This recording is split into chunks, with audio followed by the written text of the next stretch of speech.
السلام علیکم Urdu net work channel پہ خوش آمدید پیش خدمت ہے۔ ماں فوت ہو گئی تھی مگر بچہ قبر میں کھیل رہا تھا۔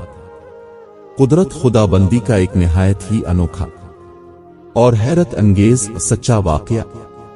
حضرت سیدنا زید بن اسلم رضی اللہ تعالی عنہ فرماتے ہیں، میرے والد نے بتایا کہ ایک مرتبہ حضرت عمر بن خطاب رضی اللہ تعالی عنہ لوگوں کے درمیان جلوہ فرما تھے کہ اچانک ہمارے قریب سے ایک شخص گزرا جس نے اپنے بچے کو کندھوں پر بٹھا رکھا تھا۔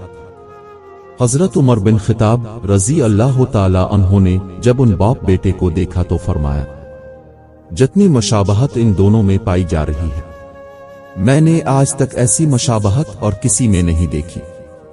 یہ سن کر اس شخص نے عرض کی، اے امیر المومنین رضی اللہ تعالی عنہ، میرے اس بچے کا واقعہ بہت عجیب و غریب ہے۔ اس کی ماں کے فوت ہونے کے بعد اس کی ولادت ہوئی ہے۔ یہ سن کر آپ رضی اللہ تعالی عنہ نے فرمایا، پورا واقعہ بیان کرو۔ وہ شخص عرض کرنے لگا، اے امیر المومنین رضی اللہ تعالی عنہ، میں جہاد کے لیے جانے لگا تو اس کی والدہ امید سے تھی۔ میں نے جاتے وقت دعا کی، اے اللہ عز و جل، میری زوجہ کے پیٹ میں جو حمل ہے میں اسے تیرے حوالے کرتا ہوں تو ہی اس کی حفاظت فرمانا۔ یہ دعا کر کے میں جہاد کے لیے روانہ ہو گیا۔ جب جہاد سے واپس آیا تو مجھے بتایا گیا کہ میری زوجہ کا انتقال ہو گیا ہے۔ مجھے بہت افسوس ہوا۔ ایک رات میں نے اپنے چچازاد بھائی سے کہا، میں اپنی بیوی کی قبر پر جانا چاہتا ہوں۔ چنانچہ ہم جنت البقیع میں پہنچے اور اس نے میری بیوی کی قبر کی نشاندہی کی۔ جب ہم وہاں پہنچے تو دیکھا کہ قبر سے روشنی کی کرنیں باہر آ رہی ہیں۔ میں نے اپنے چچازاد بھائی سے کہا، یہ روشنی کیسی ہے؟ اس نے جواب دیا، اس قبر سے ہر رات اسی طرح روشنی ظاہر ہوتی ہے، نہ جانے اس میں کیا راز ہے۔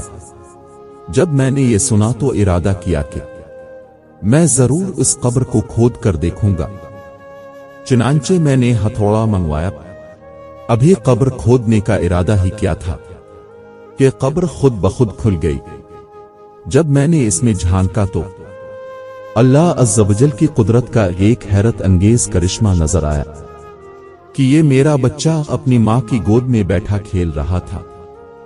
جب میں قبر میں اترا تو کسی ندا دینے والے نے ندا دی تو نے جو امانت اللہ عز و جل کے پاس رکھی تھی وہ تجھے واپس کی جاتی ہے۔ جا اپنے بچے کو لے جا، اگر اس وقت تو اس کی ماں کو بھی اللہ عز و جل کے سپرد کر جاتا تو اسے بھی صحیح سلامت پاتا۔